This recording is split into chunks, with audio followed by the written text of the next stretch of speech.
Welcome to Indiana Sports Beat Radio, presented by Andy Moore Honda of Bloomington.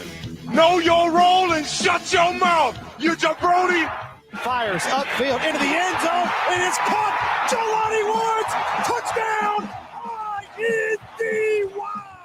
Yes. 43-point night for Tyrese Halliburton. How do you like that, partner? Galloway drives all the way to the hole, throws it up, got it! Indiana's got their first lead of this contest. It's pretty simple. I win. Google me. Now, here's your host, Jim Coyle. Hey, everybody. Welcome aboard. It is a Monday, and I hope getting your week off great. And to do that, we're going to start off with our good friend Greg Rakestraw from the ISB Sports Network. And, did you wipe the sweat off? And it's been the long run came to not quite an end, but at least it's down to the nitty gritty now, Greg, as the Final Four of sorts happened over the weekend. It was a combination of the semi-state old school style and the Final Four, as the finals are set for everybody. 4A Jeffersonville saw some great matches in 4A, with Jeffersonville knocking off Lawrence North, one of the top teams, and then losing in a tight one to Ben Davis, 52-51. Hated to see that run for Sharon and the Red Devils go down, but what a great weekend of high school basketball. It was, but let me ask you a couple of questions first. Jim, do you have a new sponsor that you're representing on the show today? Not a new one. Oh, well, Autograph is joining us, but are you talking about Free Think? I'm talking about that hat that I see, the upper right-hand logo in the corner, buddy. Oh, yeah, Free Think. Although they've been with us for a minute, just don't get it out there enough. Free Think is one of the great they're part of the entire group that sponsors us, but they take care of all of your needs for embroidery or team needs and things of that nature of sorts. But thank you for recognizing our friends at Free Think. And now I have to ask, this is not a sponsorship question, did you get new glasses?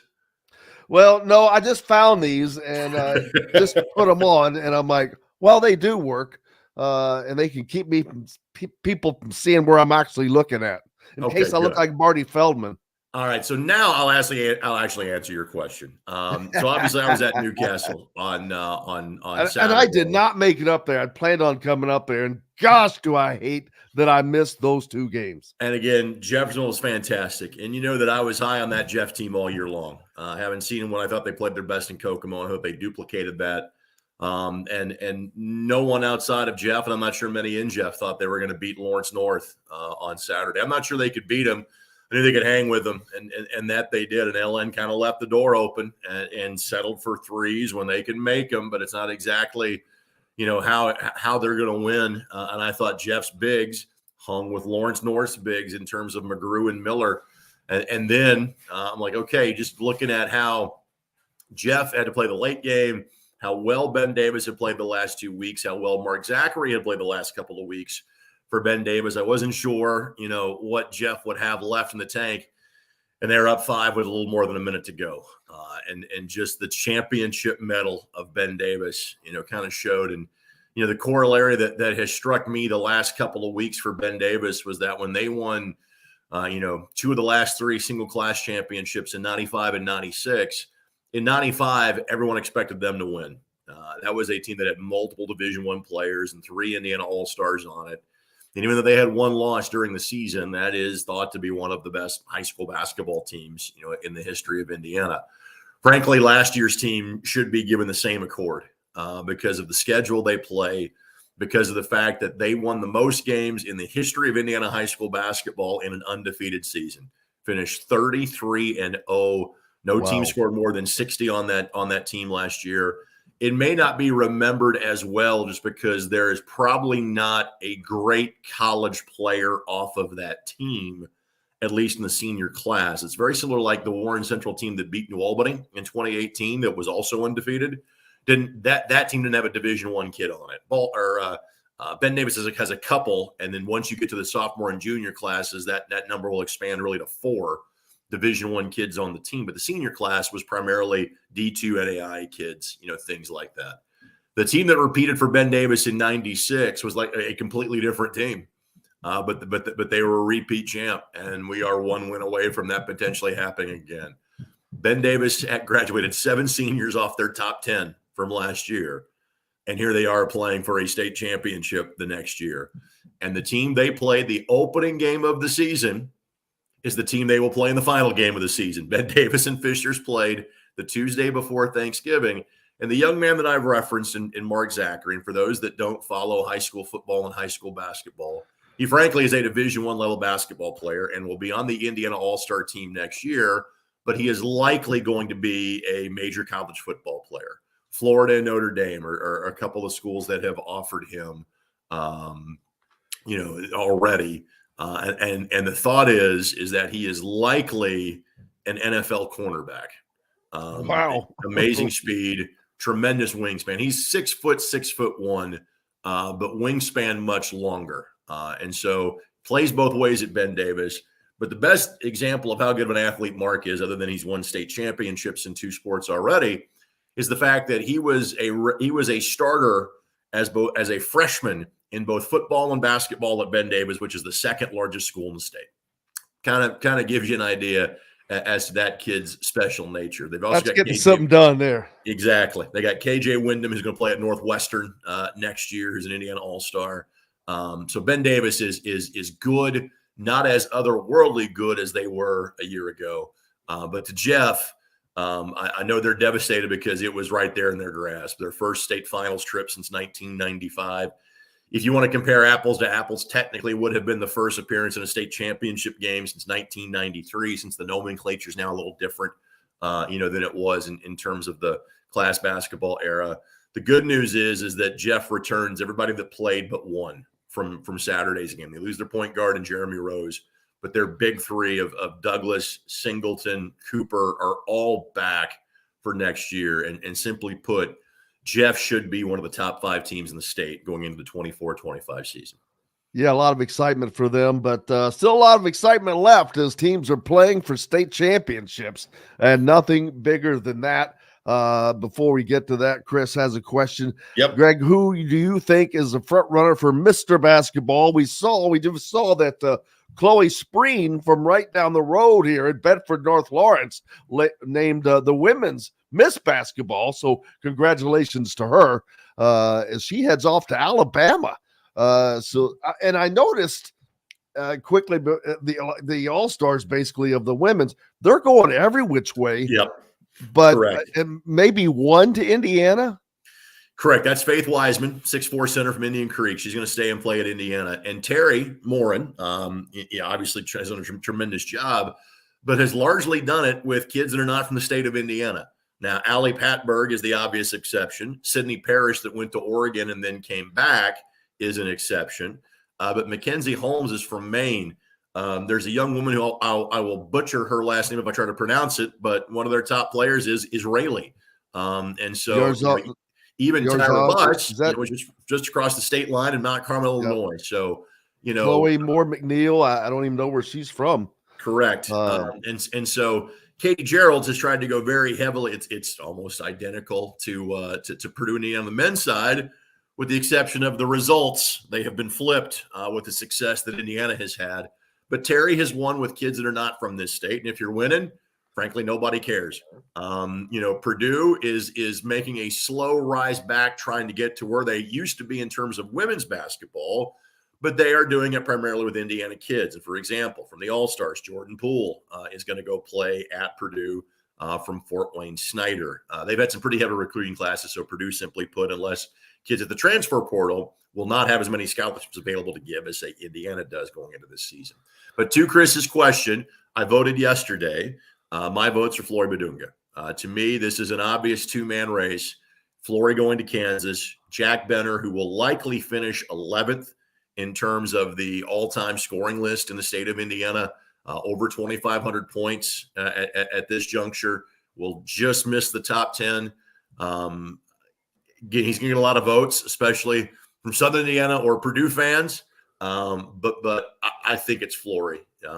Flory is Flory is a a game changer. American level player. Jack is a tremendous player, is a Big Ten level player, and probably is going to win a state championship, although Wapahani's a really good team in terms of 2A.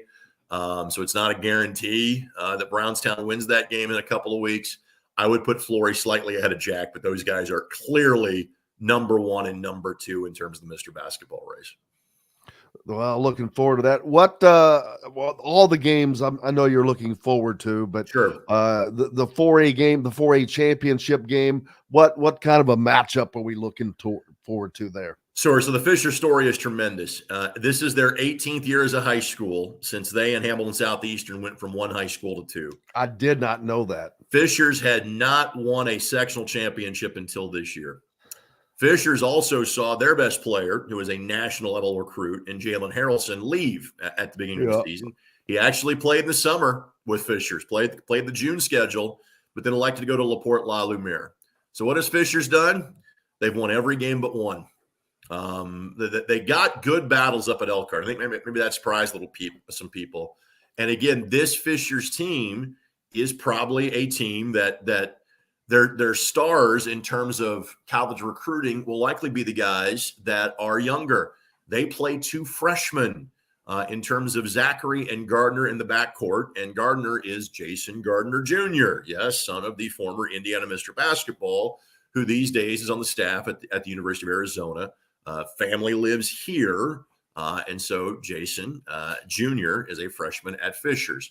In terms of kind of the more experienced players known for this Fischers team, Keenan Garner, who is likely an Indiana All-Star. He's a young man that's a move-in from North Carolina. He's been here for 2 years, probably a low to mid-major level forward/center at about 6'8". Taden Metzger is their best shooter.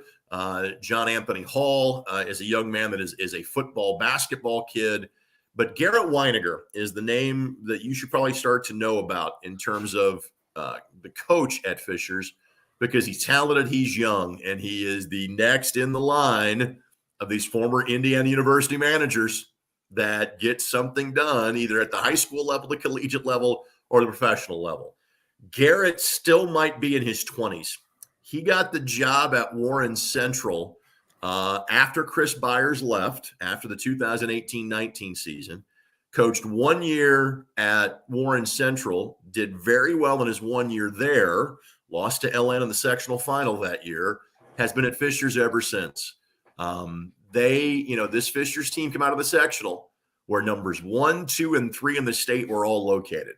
Fischers, Noblesville, and Westfield. Beat Noblesville by 2 on their home floor in the sectional final, then beat Kokomo by double digits for a second time this year at that full house at Newcastle last Saturday. So this is a 4A championship game with two great teams, but not great star players. Again, if you had to point to a star, it's probably the Zachary kid from Ben Davis, from what he has done in his high school career and what we think he is going to do as a college, potentially professional football player. But if you want to see great teams, you will see this from both of those guys, coming up in the 4A game.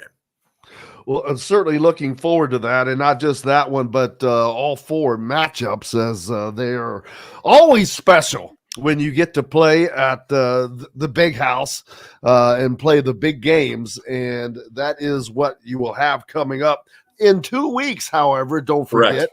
There is a week break, which sometimes that's good for teams, and sometimes it's not. It's weird. Right. Sometimes you have a team that just kind of gets on a roll and they want to keep playing, and then you've got a team that's maybe that got there, but now they need to get their stuff together. So it's a 2-week break in sports is always different.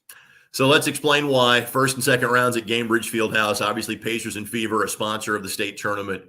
And again, you'll see some chatter online. Hey, play the games at the Coliseum or play the games at Hinkle Fieldhouse. No, they want to play the games at Gamebridge Fieldhouse. This is where state finals have been held now for the last 25 years. I mean, let's face it, you're having a chance for these kids to play on the same floor that the best 24 basketball players in the world played on 6 weeks earlier in terms of the NBA All-Star game.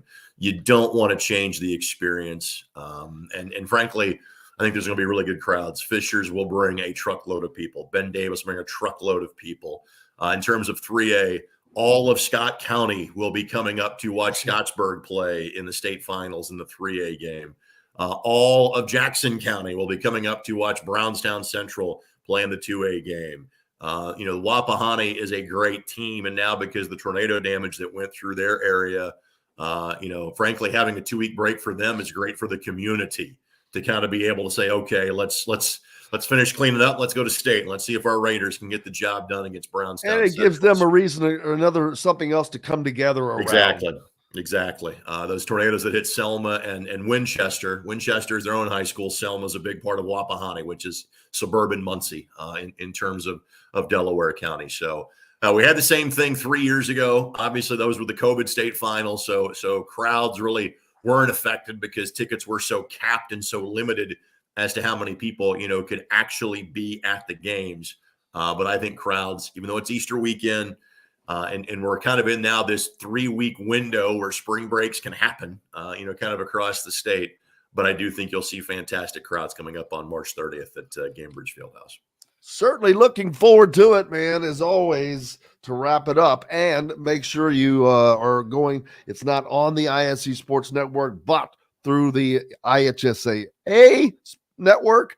But look for Greg Rakestraw and the ISS. You can get all the information, I'm sure, at ISC, right?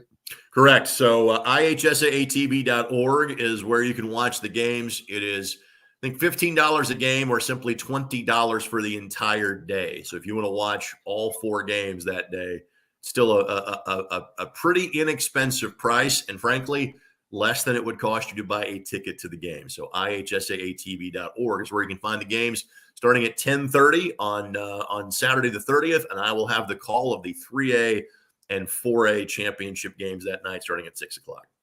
The big ones, Greg Rakestraw from ISC Sports Network, brother. Appreciate you. Look forward to it. Have a good week. Absolutely. Thank you, sir. Brought to you by our good friends at Free Think. Of course, for all your apparel and promos, your go-to spot for professionally printed sportswear, team apparel, team gear, signage, promotional products, and more. Whether you need 24 T-shirts for your upcoming family reunion or 200 for this season's recreational softball league, Free Think Apparel meets your printing needs. Their team of industry experts will work with you to design a professional-looking, sales-generating web store for your custom-designed apparel. From large corporations and high school sports teams to national accounts and pro-led athletic camps, Free Think Apparel delivers. Just visit freethinkapparel.com today and get printing. Up next, the voice of the Hoosiers, Don Fischer, joins us. Back with Don right after this.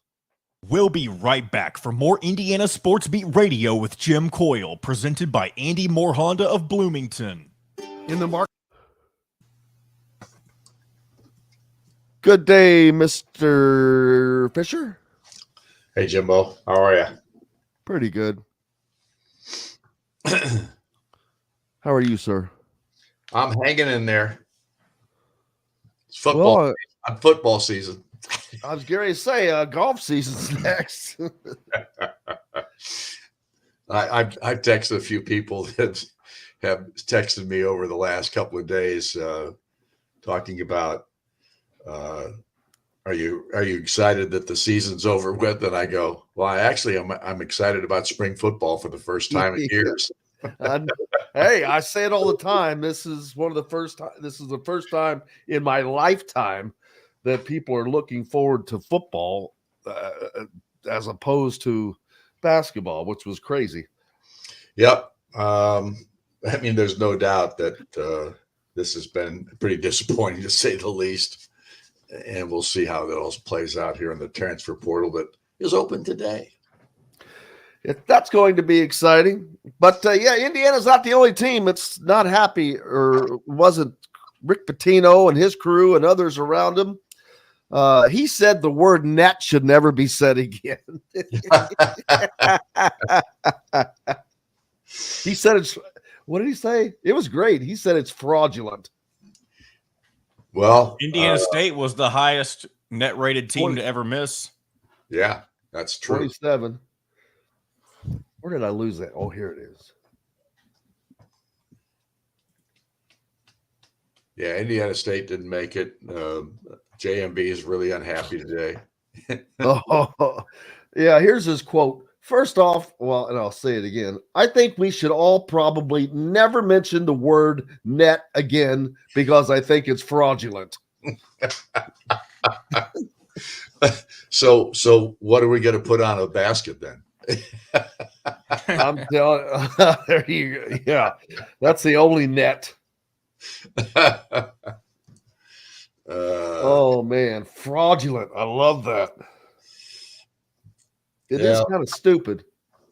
Well, yeah, I mean, no longer do we have just guys that watch basketball and make the decisions. Now you've got the net, the rankings, all the exactly.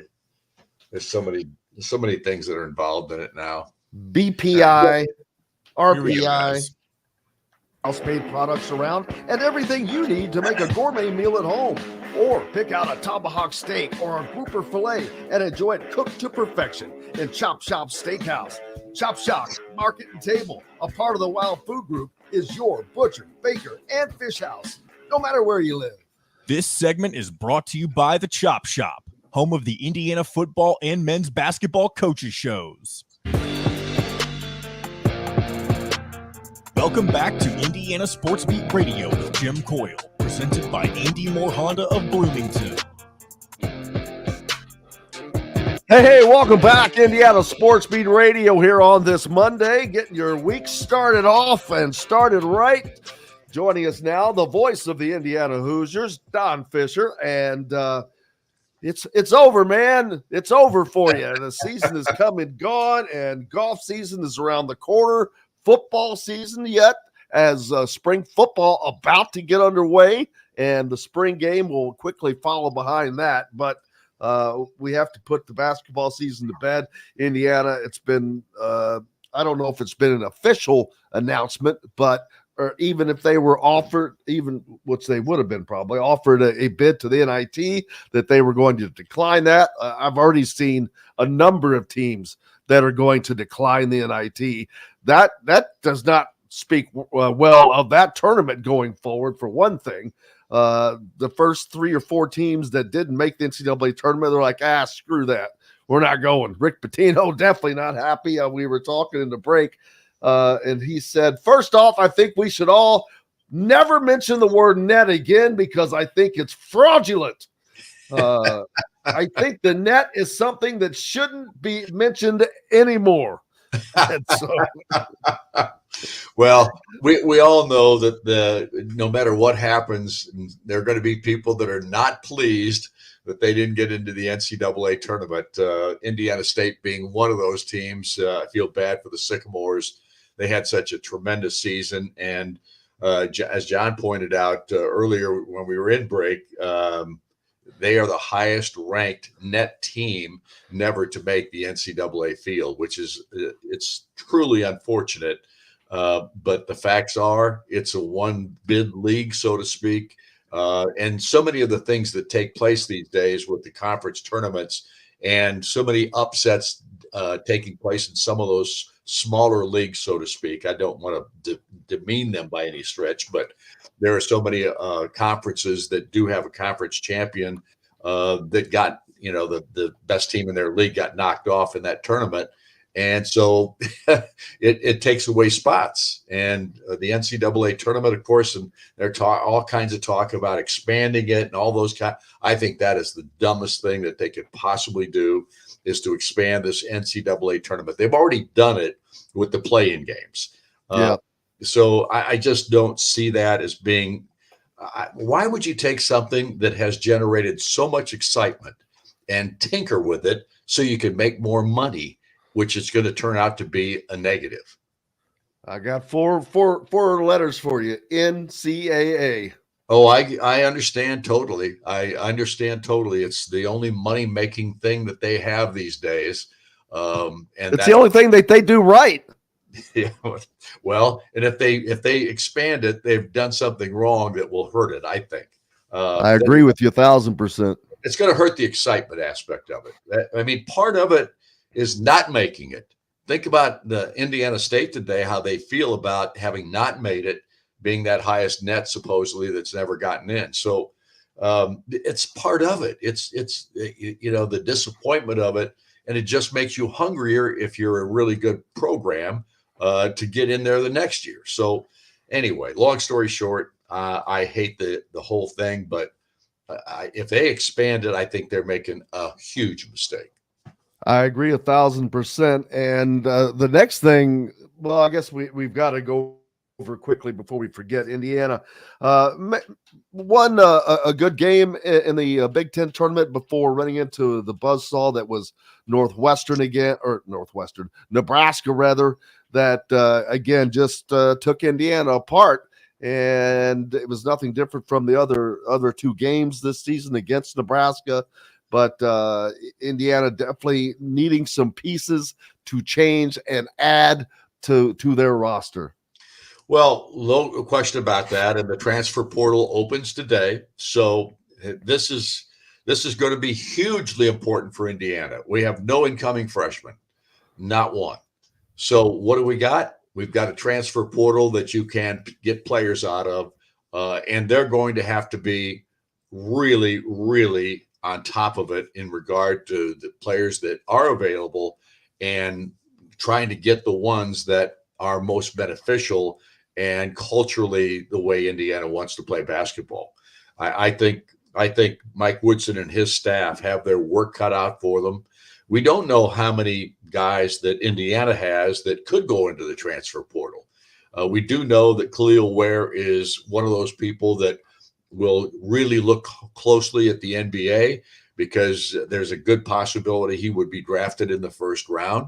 I think he would like to be a lottery pick. I don't think he will be, but if he's high enough selected, I think he'll probably end up in the NBA. I can't answer for him. I don't know what's going on there.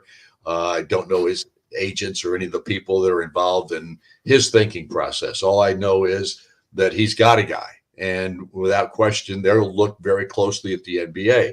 So if Khalil Ware is gone, now you've got to find a big man. And then who else leaves? If there are other players of this team, guys that probably didn't get as much playing time as they would have liked, they could obviously enter the portal as well.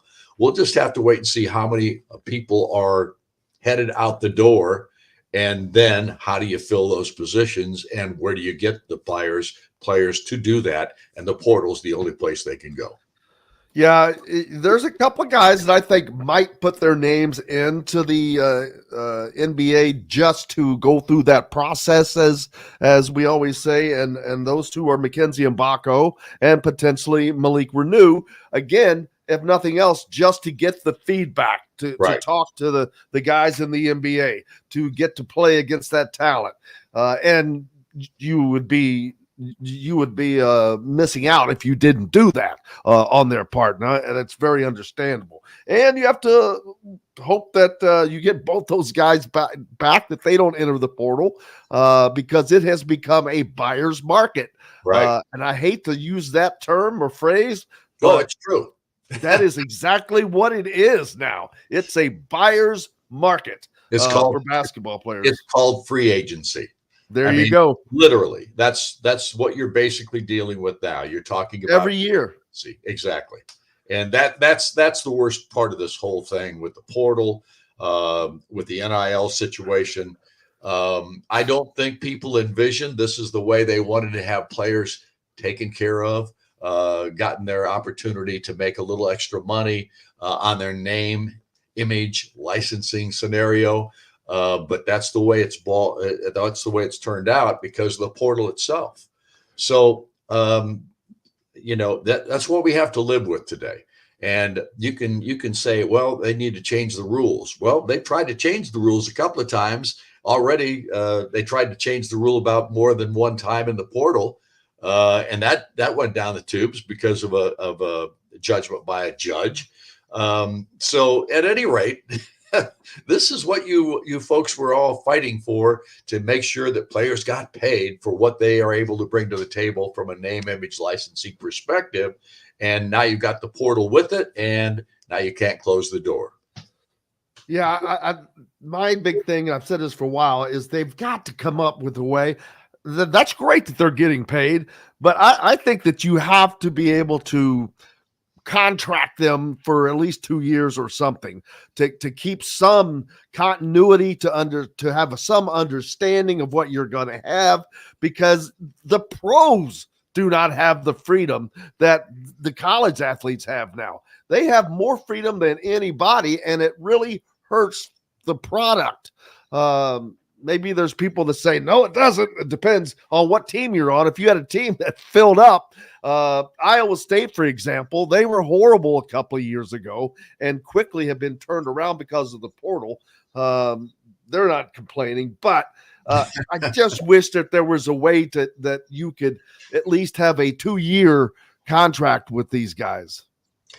Well, again, you're talking about changing the rules. And the NCAA, based on what we've seen thus far, has no ability to stop anything. They have no ability to deal with what they've got, what they've opened the door with. They have no ability to do that. They can't. They're afraid of lawsuits. They feel like those lawsuits. Well, they keep losing. Yeah, they lose the lawsuits. Exactly. It's a mess, and it truly is a mess, and it's going to hurt college athletics, in my opinion, right down the line. Mid majors are the schools that are getting hit the hardest, because take a look at the Jones kid at Purdue, the DeMass kid from Illinois. Those guys were at Southern Illinois last year, and now they're at big programs. That program at Southern Illinois got ravaged because of it. And it's like that with all. Every mid-major is going to lose players this year, every single one of them, because the best players on those teams are going to put their name in the portal. And there are guys like Indiana who need those kids. So that's where we're at with college sports. There's just no question about it. And there's a lot of coaching openings, which there always are, but there's a lot of openings here of around close to us, Ohio State, Michigan. Well, no, Ohio State's not open. Jake Diebler got that job. Well, when did that happen? I didn't even see that. Yesterday. I missed that. Yeah. Jake Diebler is the new head coach of the Ohio State Buckeyes. He was the interim coach while, Chris Holtmann let go during the season. And Diebler was named as their new head basketball coach. It was going to be kind of hard not to give it to him. Man, he went 6-1 as the interim coach. Right, unbelievable run for an interim coach, and congratulations to him. Yeah, as that one's off the market. So it's just going to be wild to watch the off season now, because as teams change, they're going to change, and we'll see what Indiana can add. They are going to have to do a much better job of investing in the portal than they did last year, the success, because last year they seemed to put too many eggs in one basket, going after certain guys that if they didn't get, then they had nothing on the backside. So they're going to have to do a better job of recruiting through the portal this year and hit the mark. They have to fill the spots that they need to fill for this team to have success next season. Yeah, think about if Trey Galloway and Anthony Leal weren't coming back, what they would have to fill. That would be like Tom Crean in 2008. Exactly. You're looking. Again, we don't know what's going to happen with Ware. We don't know what's going to happen with Mbako. We don't know what's going to happen with Malik Renew. All these guys are possibilities for getting out of Indiana, leaving Indiana. They're possibles. I'm not saying that they are. I'm just simply saying those are guys that other people would be looking at this point. So you've got to recruit your own guys, and then you've got to find guys in the portal that can fit what you're trying to do. How about Jalen Blackman at Stetson? 43 points and they make the NCAA tournament, by the way, but 43 points in their conference final for them. Big congratulations to him. Of course, the brother of Jalen Blackman, or James, I think James Blackman, rather, whose father is James Blackman. So the whole family of shooting Blackmans, but he goes to Stetson and lit it up. So congratulations to him. He's one that might be in the portal. He very well could be. There's no doubt about that. How do you get that guy to come to IU? Again, that's what it's all about right now. Does Indiana have the draw power at this point to get some of the best players that are going to be in the portal out of that portal and onto their roster? And that's the job of Mike Woodson and his coaching staff. And we'll see how it all plays out because it all begins today. What's up next for you, sir? I've got one more week with you guys. We can talk next Monday if you want. If you don't, we don't have to. That's up to you. Always a pleasure. Absolutely. Obviously, we'll follow what happens in spring football this spring because Kurt Cignetti is the new head football coach at Indiana, and I'm so excited to see what he's going to put on the table here. And spring practice will give us a little bit of an insight into that area. So I'm going to be at a lot of spring football practices, I can tell you that. And of course, the spring game is April the 18th. It will be a nighttime game. So I think it's going to be an interesting spring to see what Indiana football can produce. And then, of course, we got the Indiana women's basketball team. It's going to be in action too. And they got a first ball game against a team called Fairfield that's really good. And so Mackenzie Holmes has been cleared apparently to play, and she looks like she's back healthy again, which is really good news. So we'll see how the ladies do because they will host the first two ball games. If they get past the first one, they will host the second. That looks good. Don Fischer, looking forward to it. Football around the corner as well. We'll keep you updated on both. Go out and have yourself a great week, sir. Thank you. Appreciate it, Jim. You betcha. Don Fischer, the voice of the Indiana Hoosiers, joining us here on Indiana Sports Beat Radio. We've got lots more coming up. As next up, Dustin Dopirak joins us from the Indy Star, brought to you by Chop Shop Market and Table, where you can dine in, have a great salad bar, a great meal, or go over to the deli, the bakery, whichever side you like. They've got it all. They're Chop Shop Market and Table. Great food. I was there just last night. Back with more Indiana Sports Beat Radio right after this. We'll be right back for more Indiana Sports Beat Radio with Jim Coyle, presented by Andy Moore Honda of Bloomington. If you're looking for a... Good morning, Dustin. Good morning, John. Good morning, Jim. How are you guys? Good morning, sir. Did you put your name in the portal? Yes. Might as well just to see, just to see who's going to throw NIL money at you. I mean, you might as well. You never know. Like, there's a mid-major school that's willing to pay like $50,000 for my jump shot. I think, sure. Oh, mercy. Huh? Nobody's portaled for Indiana yet, right? Not what time does it open? Seen. Is there an official time that it opens? It's open. Okay. Yeah, I mean the names are flying in there. Yeah, I'm sitting there trying to watch, but I'm like, good luck with that. Yeah, I mean, it is what it is. I mean, it really is insane. I mean, like, I don't like to say like, all right, we're gonna open this portal.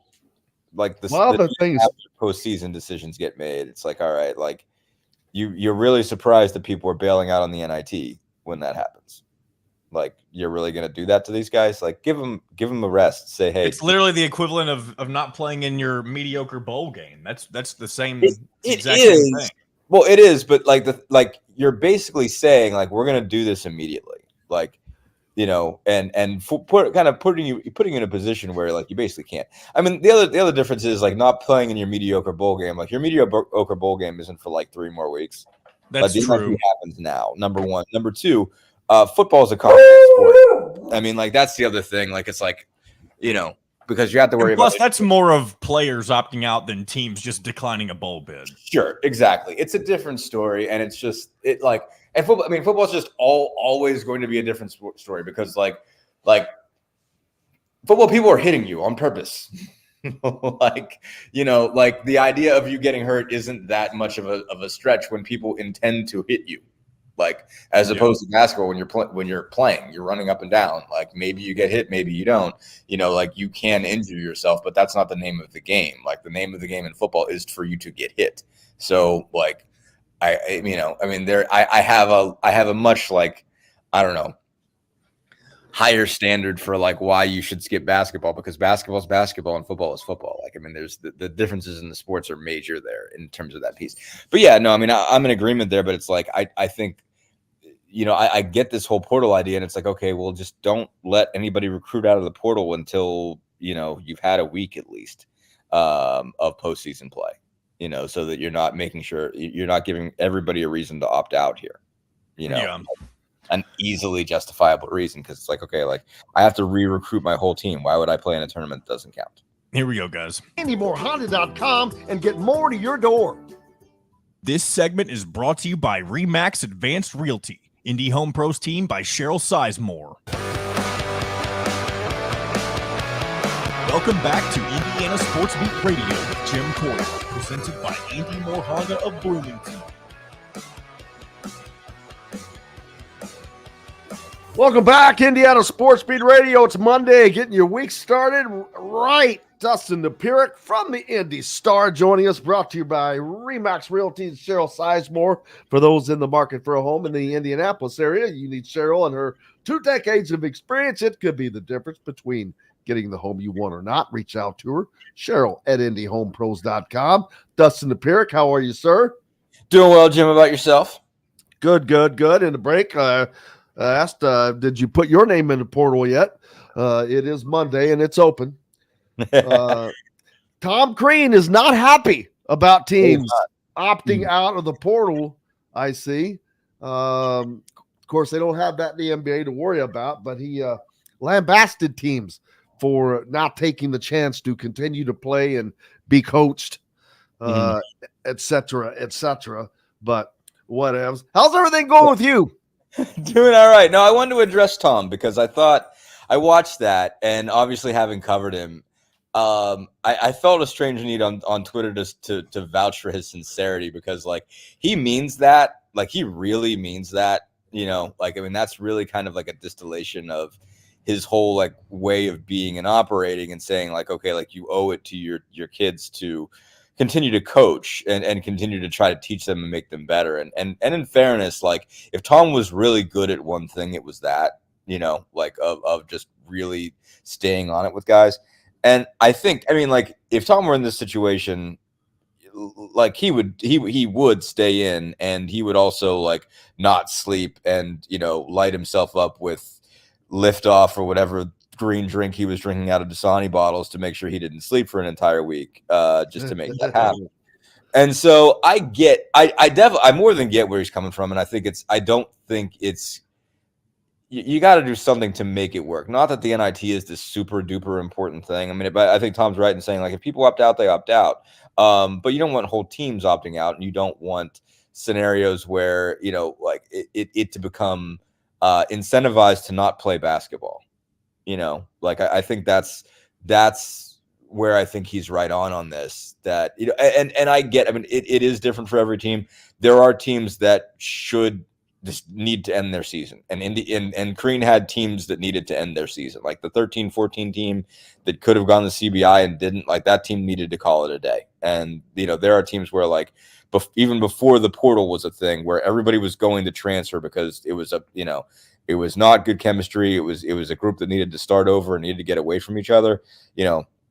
13 and 14 was one of those teams, and it needed to move on. And there are a lot of teams like that needed to move on, but there are a lot of teams that need to keep playing basketball, and that like you don't need to have this crashing end. And I think there are some teams that are calling it a day. The teams don't need that, but the programs need it because they need to re-recruit. And, they like coaches don't feel like they've got time to prepare for a B-list tournament and, go out and recruit. And so I think the NCAA does have to look at this and say, like, does it make sense to be opening the portal the day after you announce brackets? Like, it doesn't, give like it's spring break for some of these. Let everybody take a week off and, get it back together, and don't make everybody recruit immediately. At least, I mean, like, at least give the teams that are going to be in the NIT some time to get used to it, and, get used to playing games again, and then figure it out from there. Like, at least move it back a week before you can start contacting these guys. Like, obviously, some of these guys are going to leak out that they're going to be in the portal, and that's fine. But, push the recruiting back, do something, because I get where it's coming from. Like, I think on some cases, I think some coaches should be looking at it as the basketball is still the thing. That's what you're selling. You're selling the opportunity to make guys better. That's when you're going to be selling to the guys that are in the portal. That's what you're going to be selling to the guys that you're recruiting. That still is your product. As a coach, they can get NIL money anywhere. If they're coming to play for you, they're coming to learn from you. And so if you're going to tell them that at a certain point you're going to stop coaching them and work on recruiting the next guy, then I think that you do yourself a disservice. I think you cost yourself, the argument you're making in your favor. And so I think that's where Tom was right. I get Tom's different. Tom would take a totally unhealthy approach to this and not sleep for a week, and he'd be wired to, all get out by Wednesday, and have driven everyone else around him crazy, but he would do it. He would absolutely do it. And he would go all out and, work 18 hours a day just to make it happen. So, I hope no one doubts his sincerity when it comes to that. Yeah, there's no question that he driven in that regard. But I agree with you. You look at a team like Indiana, I just don't know what good would come for them to play more, because A, they're not going to have that same team next year. B, they desperately need to get out and recruit the guys that they need to have a successful program going forward, because it's something they did not do a good job of last year. I think that is something that Mike Woodson either has learned some valuable lessons on or hopefully is learning on that. And but this maybe shows that, hey, we've got to take this a little more seriously. It's not as easy to get the things done that we need to get done. So we've got to focus on that. And Indiana, one of those teams that's going to opt out. And they would have been an IT team, I'm pretty certain. They had a pretty good resume. Good enough for that.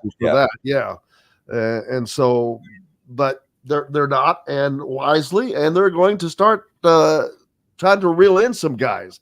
They didn't, like I said, they didn't do a good job of that last year. They didn't get the right pieces, and they've relying on one person to fill a role.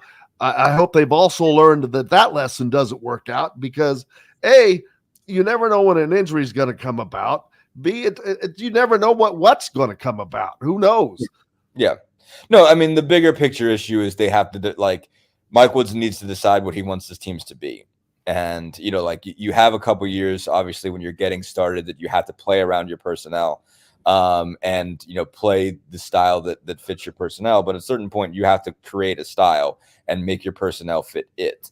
That takes time. You can't do it in your first year, because, you have to do a certain amount with, the remaining players that you have. And especially when the remaining players you have include an All-American, you do have to play around his strengths. But you need to start building and have a vision that tells you, these are the guys I need to play the style of basketball that I want to play. And he hasn't gotten there. I think, obviously he has said, okay, what are my best players? Let me play around them. And, it just so happens that his two best players were bigs. And so he ended up with two bigs. And that was not what he intended to do when he got in. So, he has to look at it and say, okay, what does it need to look like? What do I need to build all the way around to play the style of basketball that I want to play? And if he wants to be a 4-out, 1-in, NBA-ish style, really NBA is almost 5 out at this point.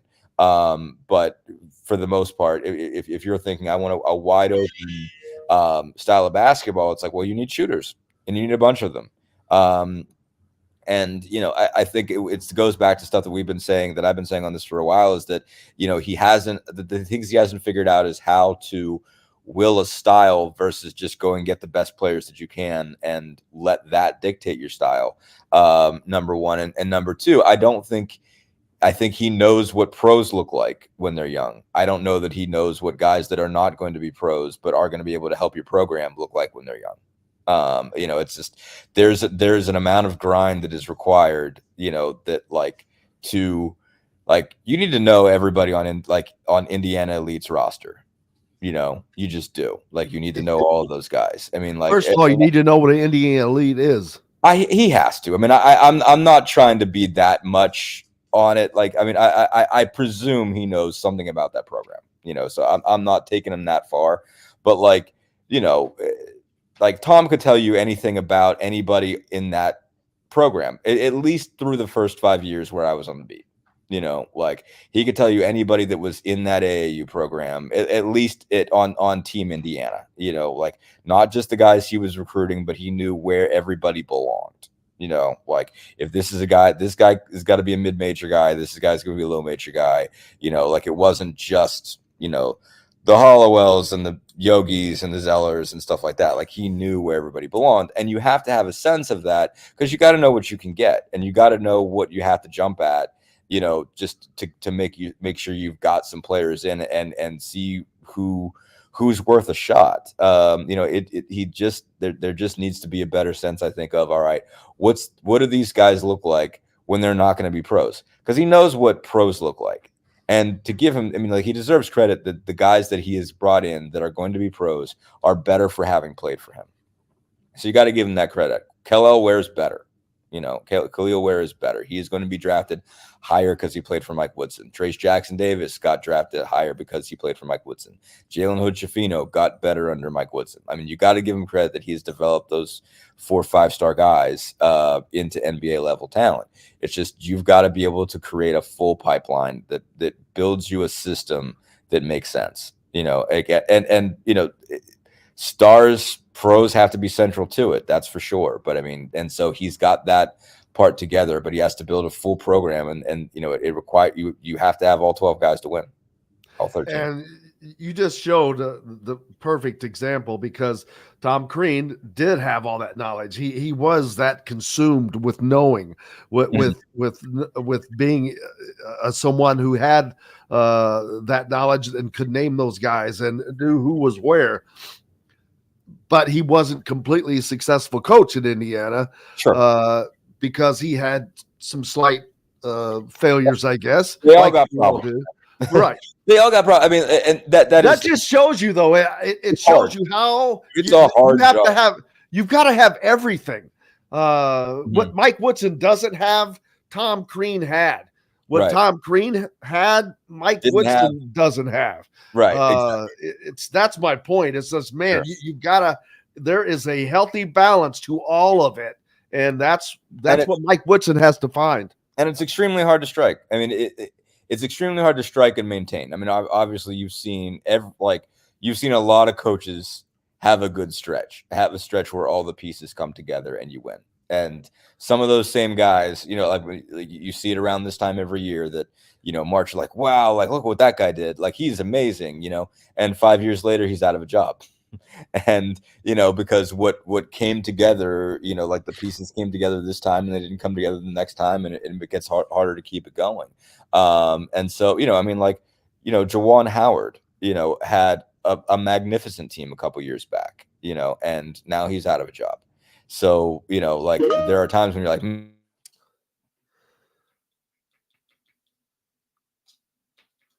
Yeah, sometimes it doesn't help when you throw a fist punch at another coach. That doesn't do a lot of good. We'll take a quick break. We've got lots more coming up. Dustin Dopirak is with us from the Indy Star. We'll be back with him and more right after this. We'll be right back for more Indiana Sports Beat Radio with Jim Coyle, presented by Andy Moore Honda of Bloomington. Did you cut out when you said break, or did you just not say break? I didn't think I cut out. Oh, it sounded like you said right after this, and then it's like it disappeared. I was like, what happened? I don't know what's going on. I've got fiber optics, so. Oh, you're fine. Yours didn't do anything. I just wondered why it sounded like you didn't say break.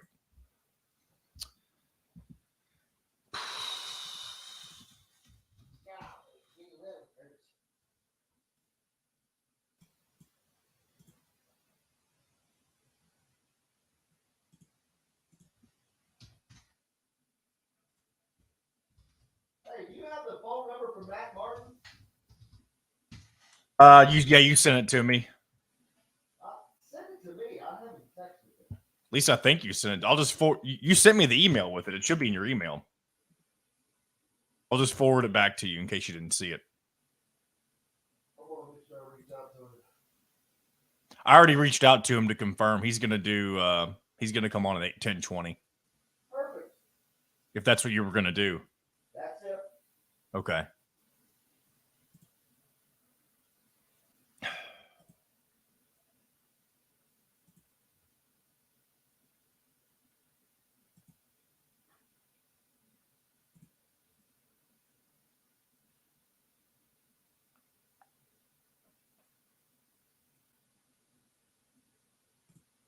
I wonder where Dustin Dopirak went. Vaccine ate the cable. That's funny. Man, I've got this coffee creamer.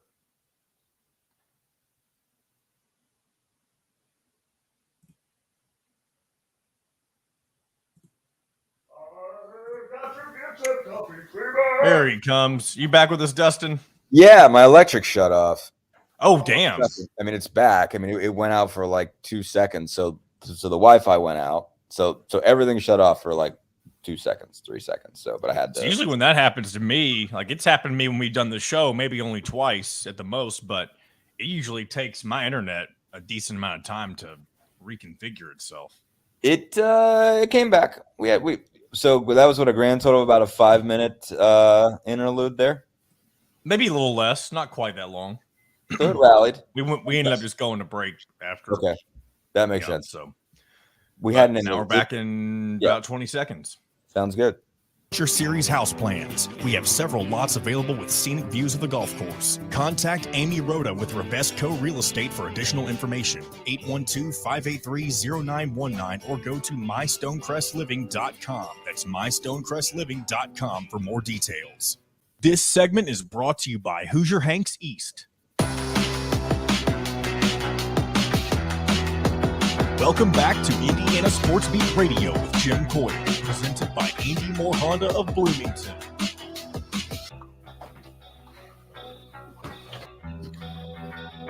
How's everybody doing on this Monday? We've got Dustin Dopirak with us from the Indy Starks. We're doing great. Right. Obviously, don't want to forget about the Pacers. They've won 3 out of 4, man. They had kind of, after the All-Star break, they were kind of fumbling through, just win, lose. They kind of still are. I mean, they've won 3 out of 4. I mean, like, obviously the issue they have is that other teams are there are other teams that are hitting strides and they're winning 5-6 in a row. The Pacers are not doing that, but they're winning 2 out of 3s, 3 out of 4s, and every once in a while there's a loss in there. But no, I mean, good win over Brooklyn the other night. I mean, they had impressive in part because they were off. I mean, they were 6 of 30 from 3. Shot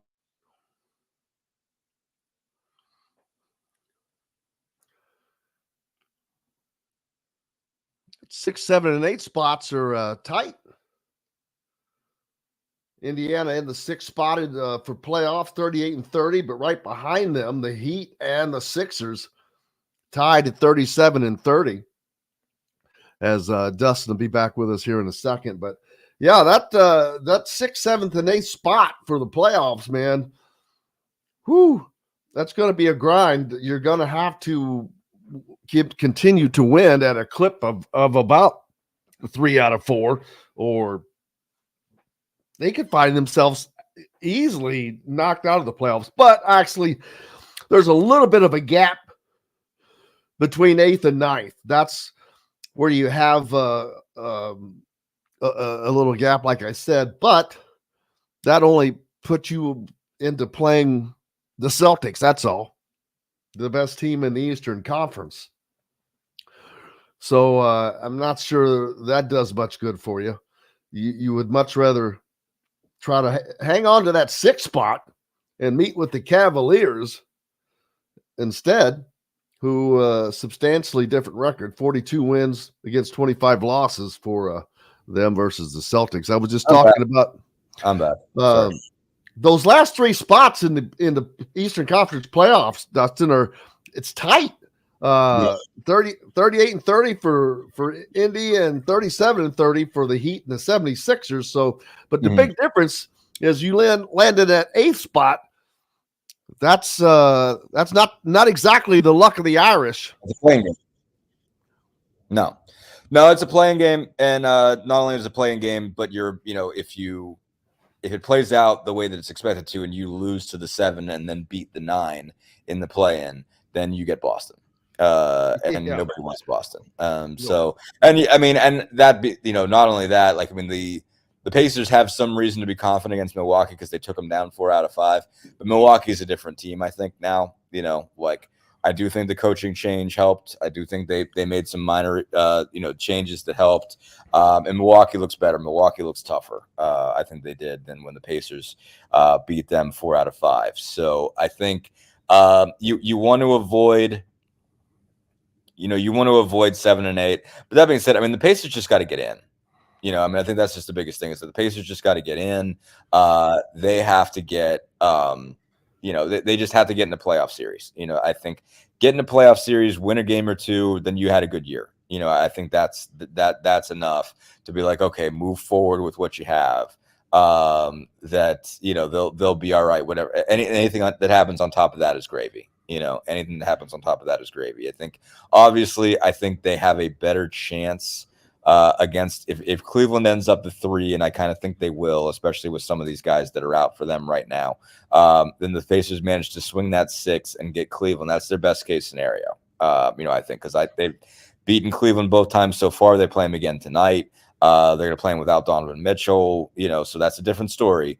But all the same, I mean, and I'm sure Mitchell will be healthy and ready to go by the playoffs, and he'll be a problem. But I think they've got a puncher's chance against Cleveland. I think they've got, I think it's going to be tough for them to get Milwaukee in a playoff series. So that playoff series might be wild after all the stuff with the game ball and everything. But yeah, you want to avoid Boston. You want to avoid Boston because they got that look. Boston's got that look of we want to trash everybody. We're sick of not getting, going the distance. We got a good enough team. We're going to bust somebody up. Now, that doesn't mean I don't know if Boston can beat Denver if they get there, if that's who it is, because I think, Denver looks really good and Joker's Joker. And so, I mean, I don't think we fully appreciated how good Denver was last year as a champion. But Boston's a team in the East you don't want to play, even though the Pacers have got them twice out of 5. I think the way Boston's playing right now, Boston wants to bust you up. Yeah, absolutely. Not to cut the NBA short this week, but since we've got the tournament coming up and the brackets and they're all fresh, want to kind of look at that a little bit. Sure. How about FAU and Northwestern in an 8-9 game? You want to talk about boom right off the bat? I'm like, okay, that's going to be a good one. It's going to get weird. Yeah. No, I mean, I'm a little bit surprised Florida Atlantic's as highly rated as they are there, as highly seeded as they are from not having won the tournament. But, they accomplished a lot of things, and they did enough to be, I think, an at-large. And I think, Northwestern getting in there, Boo Boo is going to be fun. That has a chance to be a really interesting game. I mean, there's a bunch, on the table that I think are really good, first-round games. And I think I got interest in James Madison, Wisconsin. I covered James Madison. Hey. My first 4 seasons, I covered them. They didn't win 30 games, and they won 30 games this year. I'm taking James Madison in that game. What's that? I am too. James Madison in that game. I am too. I mean, I think Wisconsin's always vulnerable in these games. I mean, they're better suited for it because they actually score now, and Chucky Hepburn's a problem. So, I mean, I think you got to take some 12s over 5s, basically, if you're filling out a bracket. And, just after covering JMU, I feel like I've got to take them. I feel like I'm morally obligated to do so. Yeah, no, I mean, it could happen. I mean, it could absolutely happen. A bunch of people were taking that one. I think Gonzaga McNeese is going to be a whole lot of fun. I'm taking McNeese in that one. That's going to be an interesting one. I like St. Mary's Grand Canyon. I love that game. That's people don't realize. Somebody said doesn't Grand Canyon have some pro players on there, prospective pro players? Grand Canyon's pretty. I mean, they're a bizarre. They're an interesting story, and I can't remember what the whole deal was, but I know Didn't they start out as an online school or something? I think so. I mean, it's like Indiana Wesleyan or something going to the NCAA tournaments. Mm-hmm. It's crazy. Yeah. No, can you imagine Ivy Tech, Bloomington going in the a 5 seed in the Southeast tournament, the Ivy Tech in Bloomington school. But they built up nice, though. I mean, Grand Canyon built up nice from everything I heard. Like, their arena's great. Their facilities are great. Everything. Like, it came together. Ed Schilling's there. I mean, you remember Ed? Yes. I've talked to him once or twice, and things are just going. Isn't that where Hurley coaches? Who coaches that team? Oh, I think it's Bryce Drew. I think. Is that who it is? I could be wrong. Because I remember someone's family. His parents live out there as well. That's what it is. Yeah. I knew it was a brother, and I had the wrong brothers. Is all. Right. Yeah. Purdue drawing an easy draw. But relatively. I mean, like if Kansas gets McCullough and Dickinson back healthy, they can be a problem. Gonzaga, McNeese. I mean, like, while I think McNeese can win that, I think Gonzaga can get going too. I mean, I was impressed by how they looked, down the stretch. I mean, they, beat up on St. Mary's in the last regular season game before they lost to them in a conference tournament. Tennessee's no joke. Dalton can seriously play. Creighton's in that bracket. I don't love Creighton, but it's not super easy. And they're Purdue, so they still have to win the first game. Like, they got to get over that hump. That's going to be a lump in their throat game for sure. Whoever they play, whether it's Grambling or who's the other, Montana State, like, they're going to have a lump in their throat until that game's over.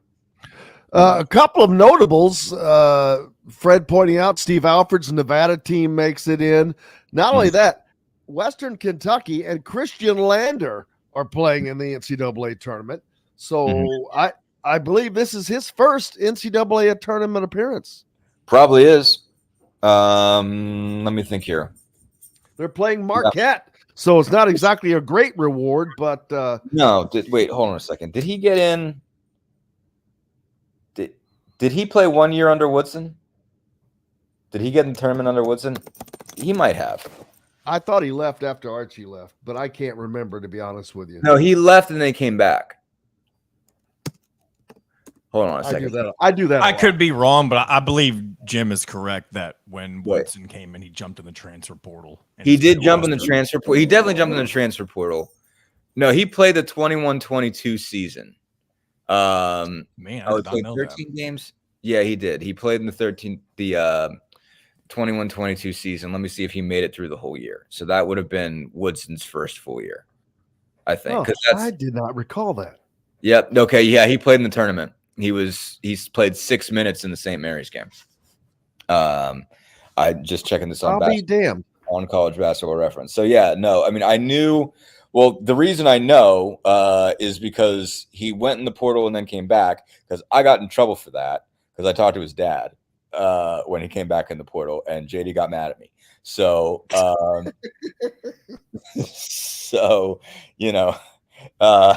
that I'm laughing because I feel your pain. Yeah, exactly. So I called. I had talked to his dad a few times because I did a piece on him. Basically like during the pandemic, before I got laid off at the Athletic, I did a piece on Lander and what it was going to take for him to reclass, and how that was going to work. And so I got, to know, Christian's dad. And so he and I talked a few times. And so we talked when he went in the portal, and then I'm like, well, I can talk to him when he comes back, and then I'm done. And then JD was not happy about that. And so speaking of our good friend JD Campbell, who's been on the show several times since he retired. JD's friend at the end of the day. JD's friend. I salute JD. If JD happens to be watching this, we thank you for your service. Love you. We do. And but yeah, so I got in trouble for that. But I get it. That's the rules. And so I, played fast and loose with the rules right there. That's, sometimes. Anyway, hey, baby, you fly too close to the sun. Sometimes you get burned. Yeah. And I did. So, but anyway, point of the matter. But yeah, so it's Lander, it's Brandon Newman from Purdue is on that team too, that Western Kentucky team.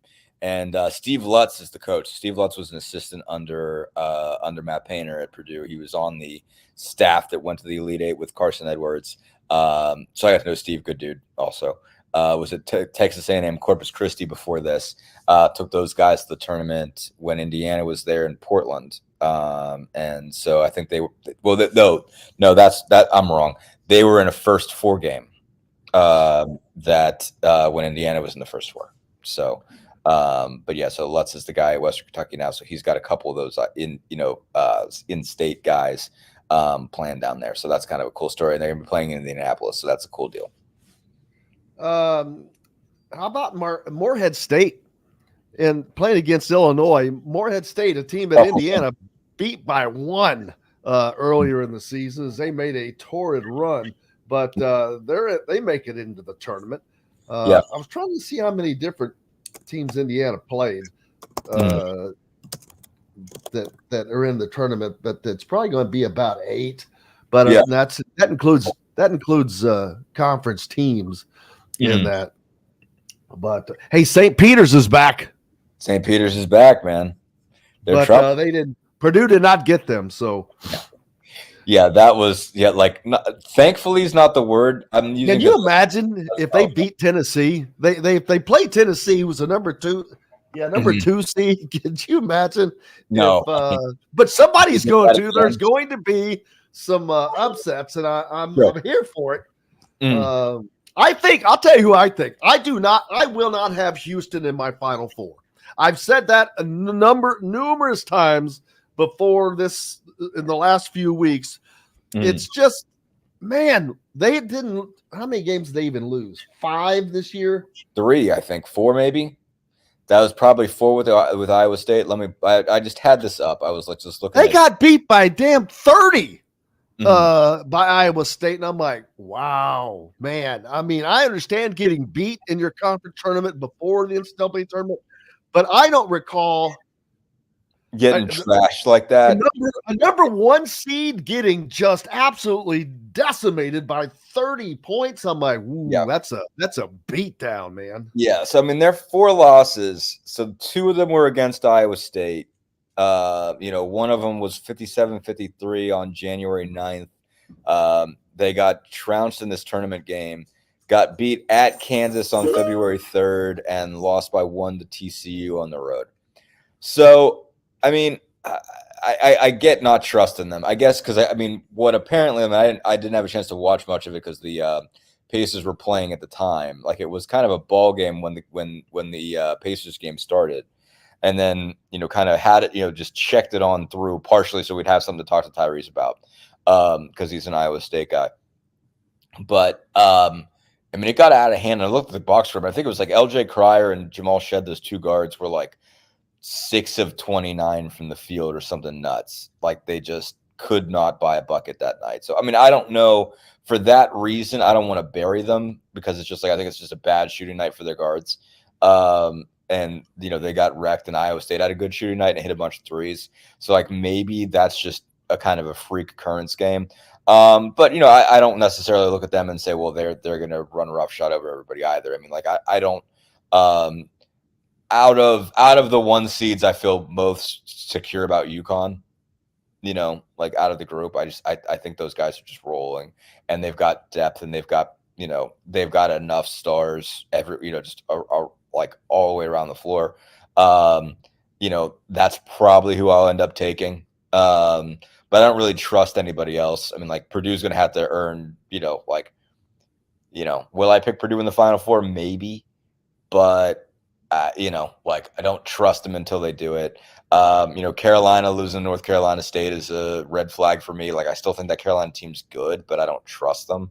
And I don't super trust a team that just got trounced in its conference title game like Houston did. So, but then again, there's none of the, I don't trust anybody. I mean, like, there's just too much parity in college basketball right now for you to really trust anybody as far as who you're picking in this thing. And,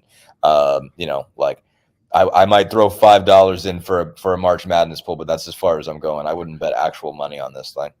Well, you can go to the Indiana Sports Beat Fans one that's under the ESPN fantasy boards and enter into that. Cost you no money and you can win prizes. No money's really important. That's a good piece. It's no money and you can win. There you go. You can win stuff. You can win stuff. Free stuff. It's all free. Zero risk reward is a good place for you to be.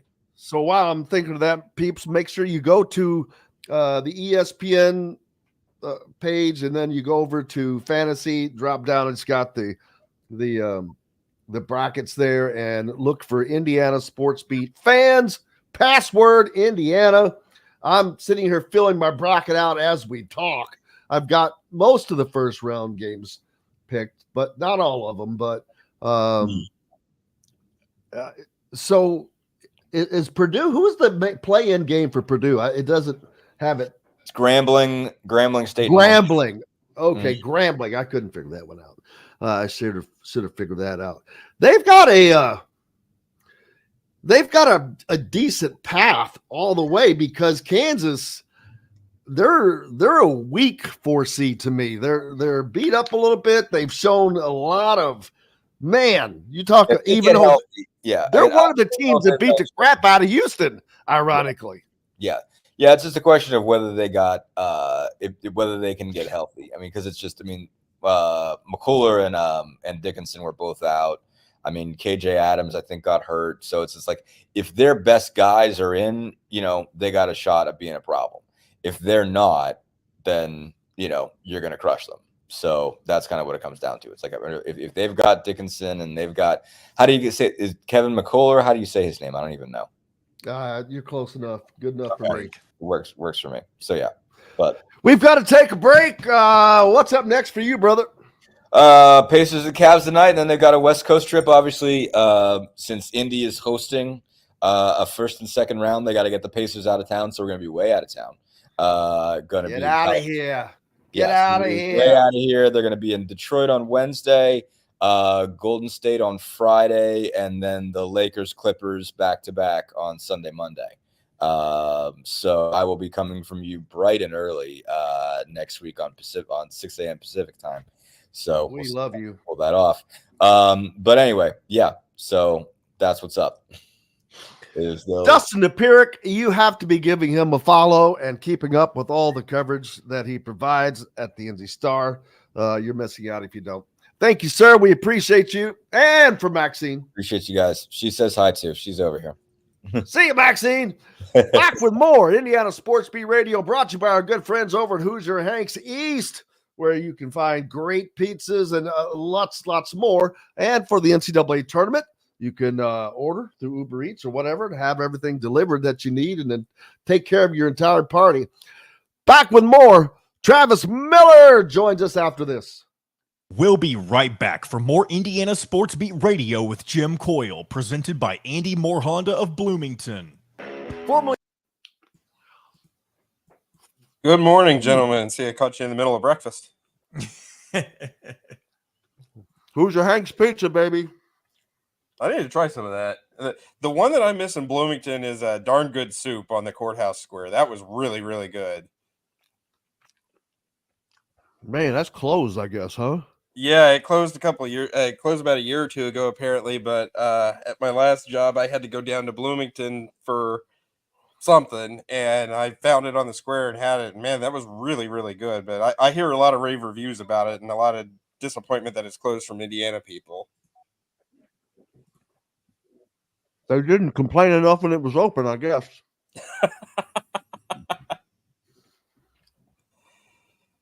Oh, man. Man, Purdue's got a pretty easy path. There is no easy path for Purdue. There is no easy path for Purdue. Well, I get you, but man, this is an easy path. Or the easier Kansas. I don't think any NCAA tournament path for any team is truly easy. Well, no, but you know what I'm saying. It could have been worse. You could have gotten UConn's quadrant because that's a tough quadrant. The one that Michigan had to the national title game, I think it was in 2018. That was an easy path.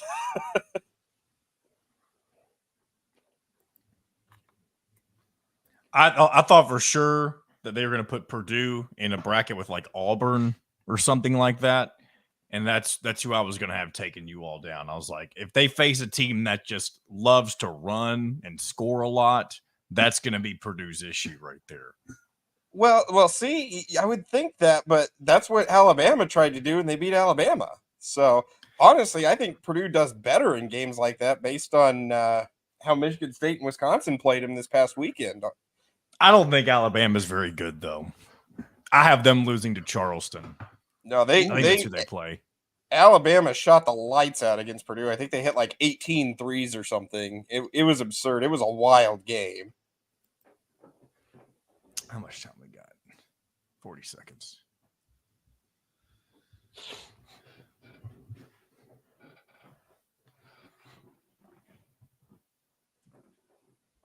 Well, you have to go to I'll bring it back up, but you'll have to go to our brackets deal. It's free. Cool. There, here we go.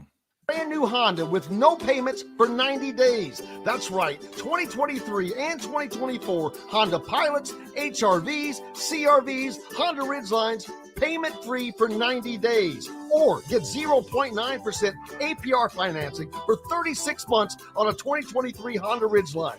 Go to anymoreHonda.com and get more to your door. This segment is brought to you by Bubba's 33 in Clarksville and Evansville. Pizza, burgers, beer.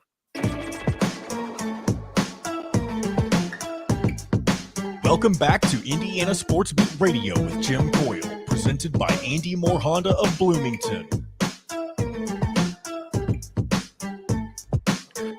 Welcome back, Indiana Sports Beat Radio on this Monday. It is tournament week, baby. Travis Miller from Boiler Upload joins us. Purdue wins the Big Ten tournament after winning the Big Ten Conference, second year in a row, and they get a number 1 seed in the Midwest. They will be playing in Indianapolis, along with the other number 1 seeds, Houston, UConn, and North Carolina, who kind of jumped up there after nobody wanted that 4th seed. Kansas kind of piddled around with it, and but North Carolina winning the ACC tournament and having a great end to their season. They jump up into the number 1 seed in the, what bracket are they in? The West, out West. So obviously they were probably the 4th number 1 seed, I'm going to assume. Arizona just not good enough to claim that, Travis. Yeah, and I find it interesting that Purdue, when all was said and done, they ended up beating 3 of the 4 number 2 seeds in the tournament. They had wins over Arizona, Marquette, and Tennessee during the regular season. And with Tennessee being in the same region as Purdue, that, you can take what you will from that. That was a game played back in November in Hawaii, and anything can happen. I know it was a very, very close game for Purdue. But this is what Purdue's been waiting for. This is what everything has built to this since the loss to Fairleigh Dickinson last season. It honestly felt like all of the regular season, the Big Ten tournament, everything was a prelude to this. And finally, Purdue gets its moment to avenge itself from what happened last year in Columbus. And it'll be interesting to see how they handle it. They are once again playing a 16 seed that has to win a play-in game first. And is it Grambling that's in its first NCAA tournament? Is it Montana State, who, again, there is no such thing as an easy win for Purdue in the NCAA tournament. Montana State is in their 3rd consecutive NCAAs. I mean, that has to be worth something to have that experience, to know what it's like to be in the field. And, they're going to give everything that they have, assuming they get past Grambling, to go after Purdue. And it should make for an interesting game if it's Montana State. Looking forward to it. They may not know what that is, but they certainly don't know what a Mount Edie is. Let me tell you, they're about to find out. Yeah. And, objectively, yes, Purdue should be able to roll past its 16 seed opponent, regardless of who it is. It would be absolutely shocking to see them lose again to a 16 seed, but it was absolutely shocking to see them lose to a Fairleigh Dickinson team last year. And honestly, I think we saw this weekend in the Big Ten tournament kind of the best way to beat Purdue if you're going to beat Purdue. And that's what Wisconsin and Michigan State did. They uglied both games up. They fouled Zach Edey. They didn't give him anything easy. They limited Purdue to under 35, or Wisconsin limited Purdue to under 35% three-point shooting. And they got some good foul trouble. I mean, Zach Edey set a good portion of the first half with 2 fouls. Braden Smith was limited not just by his hamstring or his calf injury, but he was in foul trouble for most of the game. And there was a stretch where Purdue could have pulled away from Wisconsin, but Smith was on the bench, Edey was on the bench, and they turned it over on 5 of 6 possessions. So again, you make life difficult for Edey by just double and triple teaming him and hacking him, daring him to call everything. You hope for some turnovers, and you hope Purdue's not hitting threes, and suddenly you're going to be right there. And that's how Wisconsin was able to win. Well, we'll see how that works out. Is this going to be a fun week? I can't wait for things to get started in that regard. And don't forget, as a matter of fact, the Indiana Sports Beat brackets up at under the ESPN page there. Just go to Indiana Sports Beat fans. The password is Indiana, and it's free. You win prizes. Travis Miller will be in there. We'll have all of our peeps in there, seeing who can do what. I can't remember what I did last year. I probably finished in the middle of the pack. I'm a middle of the packer, but I'm excited to see what are the first big upsets. Who of the first round, and I know it's early, but has anything jumped out so far for you that's like, ooh, there's a great possibility for an upset? One of the games I do like, which this is not an upset, this is an 8-9 game, is Northwestern and Florida Atlantic. Yeah, that should be a pretty good game. I'm looking in Purdue's region, and I see you've got, it seems like a tailor-made 12/5 with McNeese and Gonzaga. McNeese, obviously one of the few 30-win teams that's in the field. And then you look at Kansas and Samford in the 4-13 game there. Samford is a solid team. They only have 5 losses on the year. One of those losses was the season opener at Purdue. So if you have a Gonzaga-Samford second-round game, Purdue is guaranteed to have a regular season rematch in the Sweet 16. They beat both Gonzaga and Samford on the season.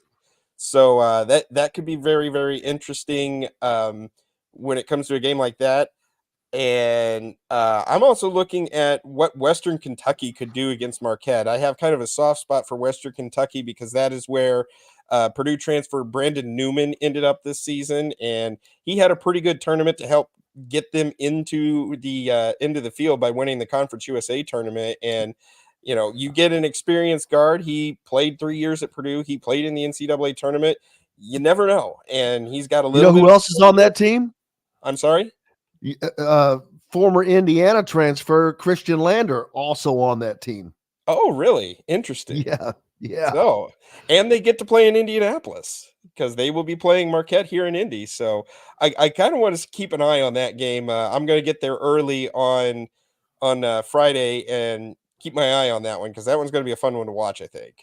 Here's something interesting. Of last year's final 4 teams, UConn, after the first round, when they win their first round game, they could potentially play the next 2 participants from last year's Final Four team. If Florida Atlantic was able to get by Northwestern, they play UConn next. If UConn gets past Florida Atlantic and San Diego State is able to move on, their next opponent would be San Diego State. I don't think we've ever seen that before. I did think it was weird, and obviously Miami kind of fell apart due to injuries. Otherwise, they would very likely would have been in the field somewhere. But you're not thinking Jalen Blackman's going to drop about 50 on him and lead Stetson to the upset? Where's Stetson on UConn? Yeah, he can. But see, he can do that. But you got to have the rest of the team. He might drop 50, but he's a player that once that game ends, does he enter the portal?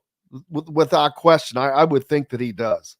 Yeah, it would be interesting. I would like another 16 to pull an upset so I can stop hearing these jokes about Purdue and everything. It's been a year now. Well, it's not just you. I mean, Virginia won a national championship the year after they lost the 16 seed. Well, that's very interesting because someone pointed out that Purdue so far has followed the exact same path as Virginia did. They won their preseason conference tournament. They won their regular season conference title.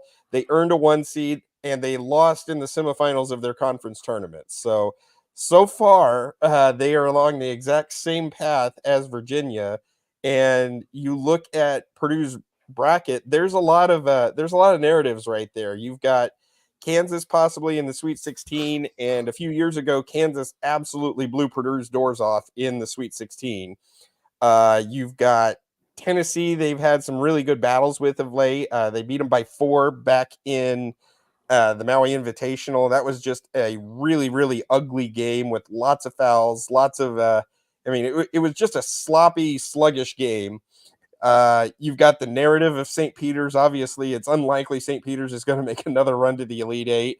But if you got Purdue, St. Peter's in the Elite Eight, there's going to be, it's going to be lots to talk about in that one. And Virginia itself. I don't think Virginia is going to get that far. They have to get out of the play-in game in Dayton. But if Purdue and Virginia meet in the Elite Eight again, another narrative for Purdue to be playing the team that denied it the Final Four the last time they got that far. So I think it's a decent bracket.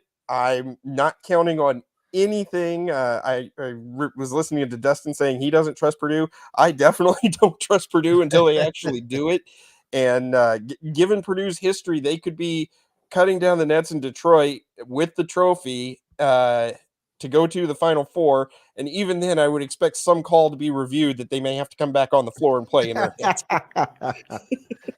Well, there are plenty of interesting matchups to look at across the way. I mean, Michigan State and potentially North Carolina in the second round, but there's no point jumping past the first round. There's enough interesting matchups there that there are going to just be teams get knocked off because there are so many teams that most people don't see play, like McNeese State. I've already said I'm picking them over Gonzaga in the first round. That's one of my first upsets. It's a 5-12. Is 5-12 the one that's got like a streak that's 15 years long where an upset has happened, or is that the 7? I think it's the 5-12, right? Yeah, the 5-12 is the common one. There's often a 5-12. I know Purdue has helped that when they lost to Little Rock in 2015, 2016, something like that. So that's the pretty common one because it's usually a really, really good low major or mid major that gets in versus a somewhat mediocre high major team. Grand Canyon is a team to watch there against St. Mary's, and I hate it when they pair 2 mid majors like that together.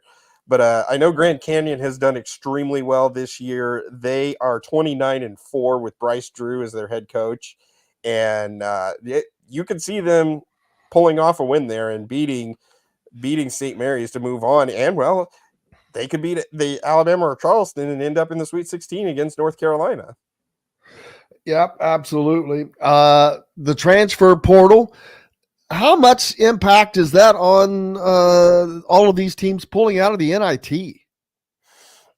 I think one of the things that ended up hurting the NIT so much was the loss of the automatic bid for the conference champions. I really wish they hadn't gotten rid of that because to me, if you win your conference, regardless of conference, you deserve a reward of some sort of postseason play. And Indiana State is the perfect example. Right. I mean, I felt Indiana State should have been in the field. They get rewarded with a number 1 seed in the NIT. But you've got a team like, I believe, Eastern Kentucky, who rolled through their league all season long. They got upset in the conference tournament, and now they've got nothing to play for. They are not in the NIT. And also we could get a 13-17 team in there from a major conference. I think it's pretty ridiculous. Well, what's up next for you, man? Yeah, it is NCAA tournament week. We will be talking about Purdue's matchups this week. I've got potential podcast guests lined up for Montana State. I definitely have one for a potential second game against TCU in the second round. Casey and I will both be on site Friday in Indianapolis. Hopefully things go much better this year than they did last year. And then we would be there Sunday for any potential second round games. So that's we've been waiting all year for this. And the only way that Purdue is going to shed the label that they have is by winning. And well, they've got another shot, and that's all you need, really. Just win, baby. Travis Miller from Boiler Upload. For all the Boiler fans, make sure you give them a follow, and that way you can keep up with what's happening with the Boilers in the tournament. And don't forget to go to Indiana Sports Beat's bracket fund for the NCAA tournament under ESPN banner. Just go there. It's free. Indiana Sports Beat fans. Password is Indiana. We got lots of prizes for you. And we'll see if beat the I don't want to call pros, but beat the pros. We'll see. Get Travis in, and I'll be in there, and we'll have everybody else in there as well. But appreciate you, brother. Thanks a lot. I appreciate you having me on. As always, man. Coming up next, Matt Martin, the director of the Indiana Basketball Hall of Fame, and they've got the Hall of Fame Classic. That is always a big event coming up to some things to announce for that. And Newcastle, they just had a big event up there with the semi-state as well. Back with more. Matt Martin joins us right after this, brought to you by Bubba's 33 for those of you down in southern Indiana, right off of I-65 on Veterans Parkway. Back with more right after this break. We'll be right back for more Indiana Sports Beat Radio with Jim Coyle, presented by Andy Moore Honda of Bloomington. Sorry, John. Oh, you're fine. Hey, Matt. Hey, Jim. How are you? Pretty good, man. Nice to meet you. You too. Appreciate the call, and thanks for having me on. Absolutely. Did you guys get your information out? Yes. Yep. It's out. Got out about 8:45 this morning, and already catching some slack on a couple teams, but that's kind of like the NCAA committee. That's part of it. We're not nearly on that level, but you're going to have people that aren't happy. Who are the teams? On the girls' side, it's Lawrence Central. We'll play Hamilton Southeastern. Excuse me. Lawrence Central will play Homestead in the first game. Then South Knox and Hamilton Southeastern in game 2.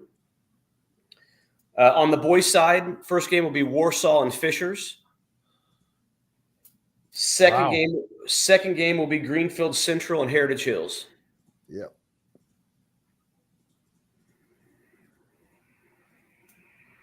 So should be 8 good teams. They're pretty loaded. Yeah, that last one especially. Yeah, little star power in the that second game on Saturday. Oh gosh, dang it! Why am I drawing a blank?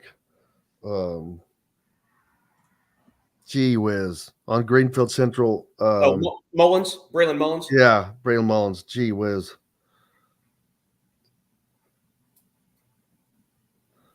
Man, I bet that was a heck of an environment this weekend. I didn't get to make it up there. It was great. It wasn't quite the crowd that they had last Saturday for the regional. But I bet Newcastle was probably half full. And again, in most gyms, that's sold out. Yeah. Jeffersonville put on a great show, and so did Ben Davis. Man, what a game that had to be. Oh, yeah. Yeah, and even the Jeffersonville who'd they play first game? Lawrence North. Yes, yeah. I'm getting older and senile and forgetful. But yeah, that was Lawrence North got up probably 8, and then Jeffersonville just wouldn't quit. I mean, they fought back. It would get back to up 8 or 9, and then Jeffersonville would chip at it. So it was a good atmosphere. All right, here we go, guys. About 30 seconds. Table is located on South Walnut in Bloomington and is your one-stop shop for high-quality meats, bakery items, and now fresh seafood. Chop Shop Market and Table has the largest selection of in-house made products around and everything you need to make a gourmet meal at home. Or pick out a tomahawk steak or a grouper filet and enjoy it cooked to perfection. and Chop Shop Steakhouse. Chop Shop Market and Table, a part of the Wild Food Group, is your butcher, baker, and fish house, no matter where you live. This segment is brought to you by Reynolds Family Dentistry in Sellersburg. Welcome back to Indiana Sports Beat Radio with Jim Coyle, presented by Andy Moore Honda of Bloomington.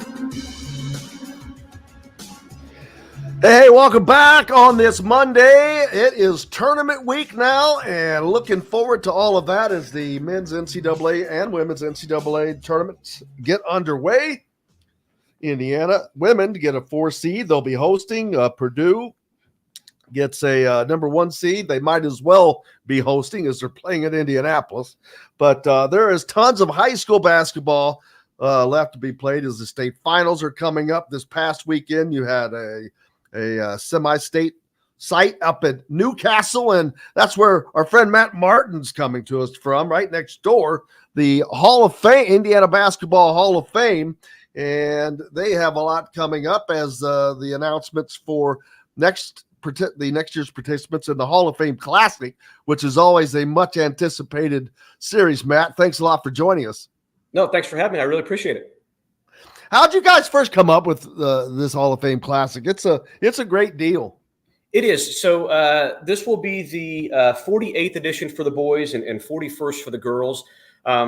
Really, it was kind of used as a dominant event around Christmas time or a little after Christmas. It was at the time it was the only event, but it's also a large fundraiser for the Hall of Fame. We're allowed to pick what we consider 4 of the best teams on the men's and women's side each year. It's a tournament exempt, so if a team has their 22 max games, that doesn't count against it. They're allowed to play in it once every 4 years. So it really just came about as a way to really showcase 4 of the best teams in the state on each side. Again, plus being a giant fundraiser for us. So it's just a good opportunity.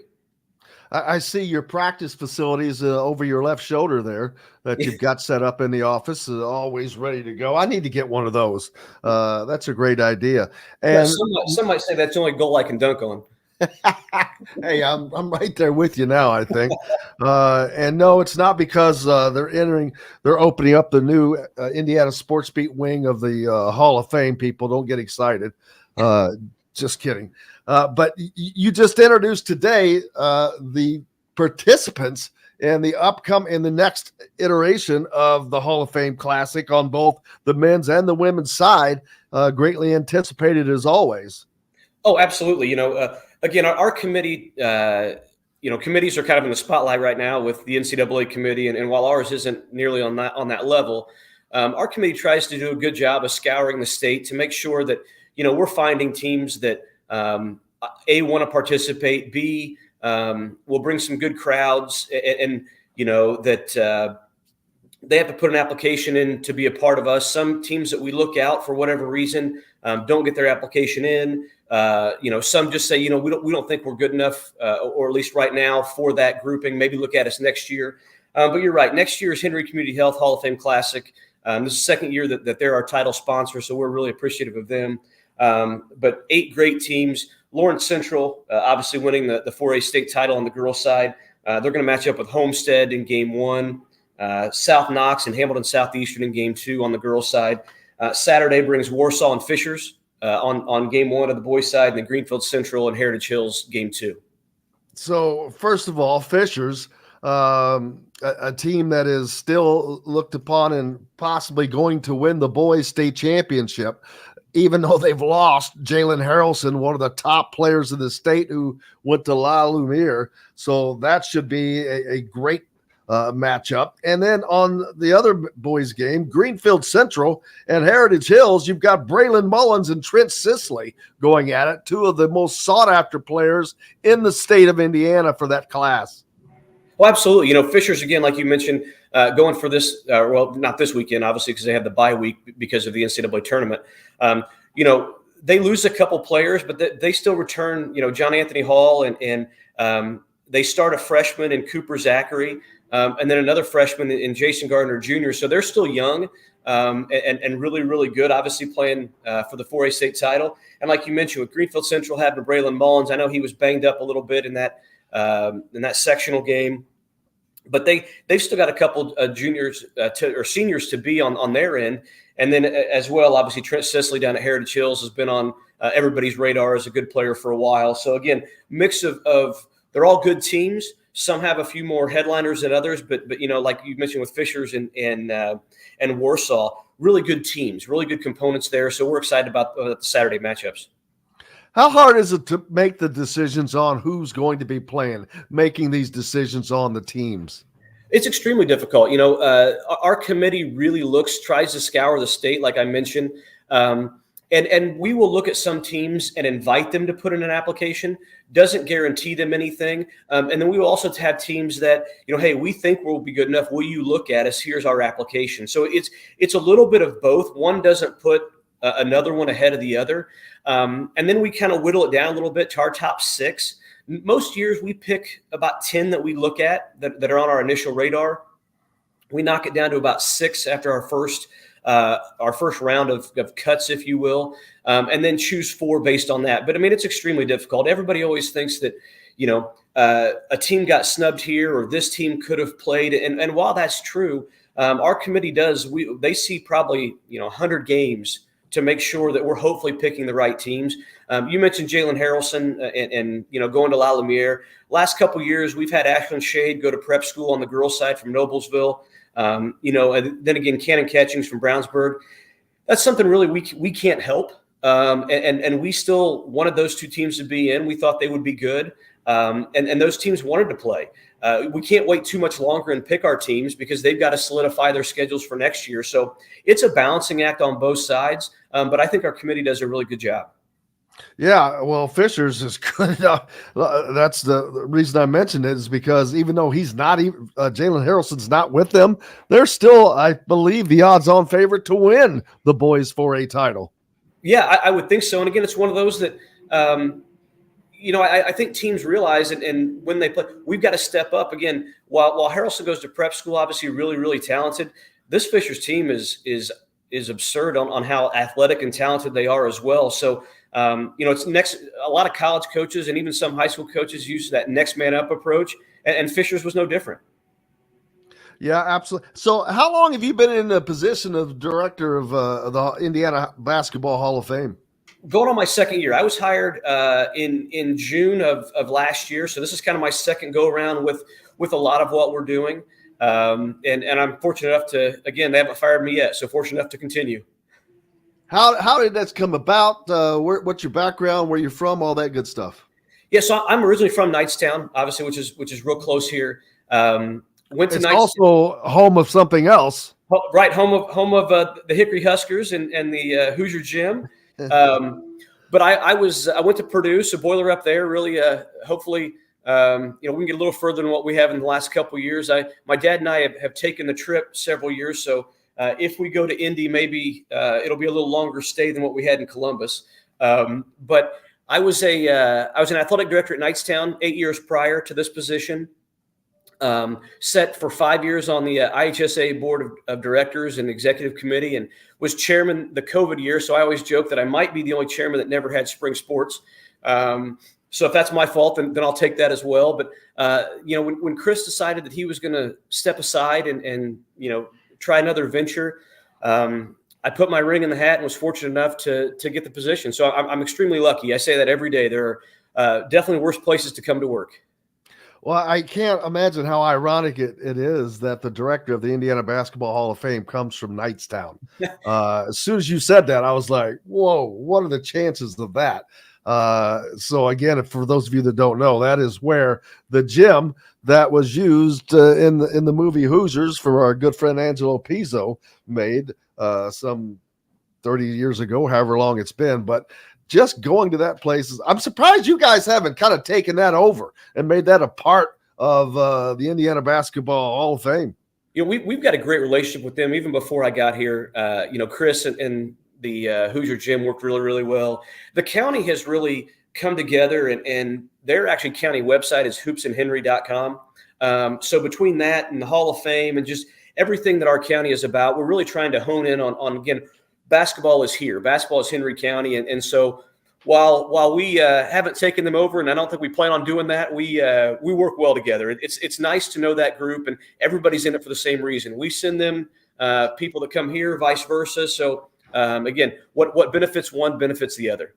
How far apart are you? It's about 10 miles. It takes me about. That's it. That's it. Yeah, right on Oh 70. my God. It's a hop, skip, and a jump, and so like I said, it takes me about 15 minutes to get to work, and one person stops here and said, "Hey, have you been to the Hoosier Gym yet?" And they're like, "No, well, it's right down the road," and again, vice versa. That's amazing. I had no idea that, because I've been there, but I did not realize it was that close. That's crazy. I don't know how long it would take. Can you get through the Indiana Hall of Fame in a day?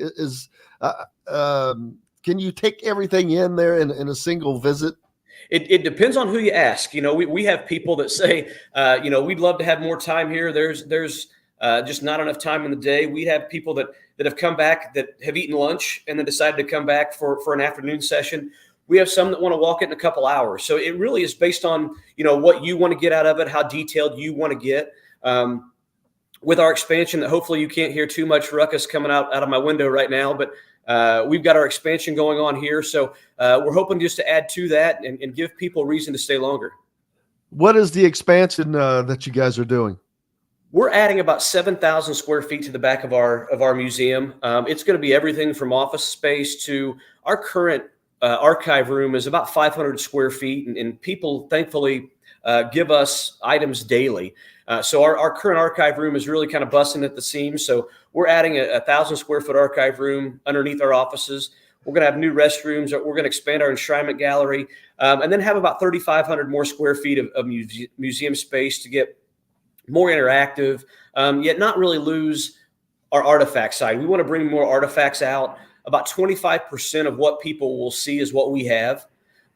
So we're really excited to be able to showcase that, add some displays, add some touch screens, some trivia, kind of the history of Title IX, more officials component. We're going to add an officials you make the call, so that hopefully if they do that, then maybe they want to be one of these guys on Friday night that gets yelled at and be an official.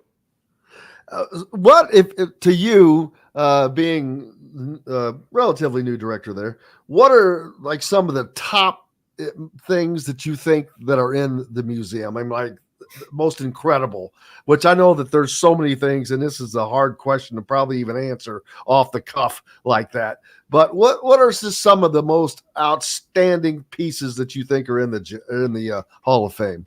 One of the things people recognize when they first come in are our new inductee displays. So as soon as you walk in, you're looking at this year's class. So that's really neat. Did I make it? Almost. Maybe next year.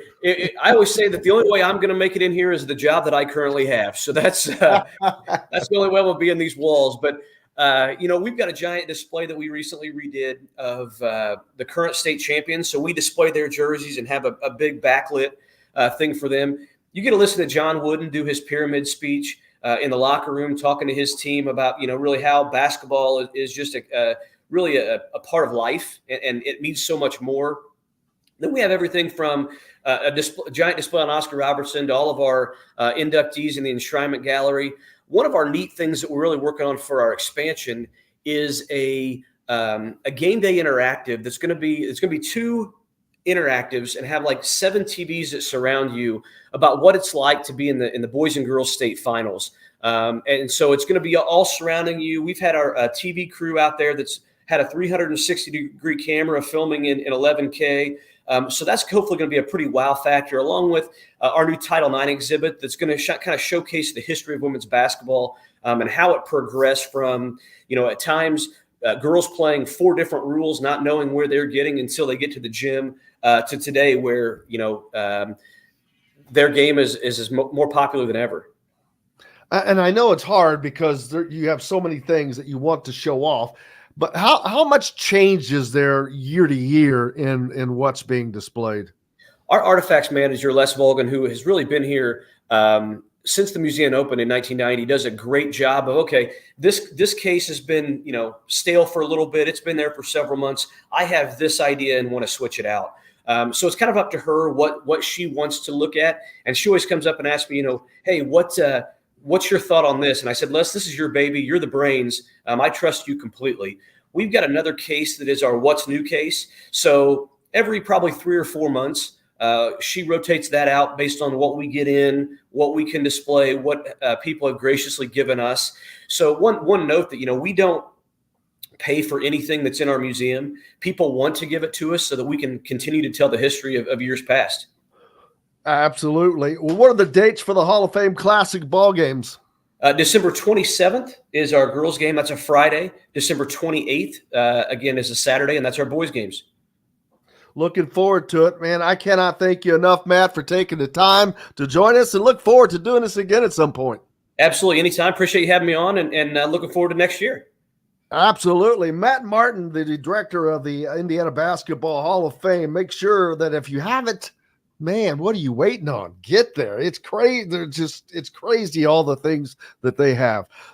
Well, that's going to pretty much wrap it up for us today here on Indiana Sports Beat Radio. Big thanks to Greg Rakestraw, of course, Don Fischer, the voice of the Hoosiers, Travis Miller from Boiler Upload, and Matt Martin, who we just finished up with there from the Indiana Basketball Hall of Fame. And how about Braylon Mullins against Trent Sisley next December 28th? Look forward to that one. It's a ways out, but we'll be waiting for it. You got the state finals coming up in 2 weeks. So a lot going on in Indiana. The women's team playing as a 4 seed, hosting this upcoming weekend, and Purdue is playing as well. For John, the producer, and big thanks to each and every one of you. Appreciate you so much. We're back tomorrow to do it all again. Until then, I'm Jim Coyle. I will see you on the radio. Thanks for listening to Indiana Sports Beat Radio. Be sure to subscribe to our YouTube page for more clips and team coverage of Indiana basketball, football, and more. You can also find full episodes and tons of other content on thehoosier.com. We'll see you next time for another edition of Indiana Sports Beat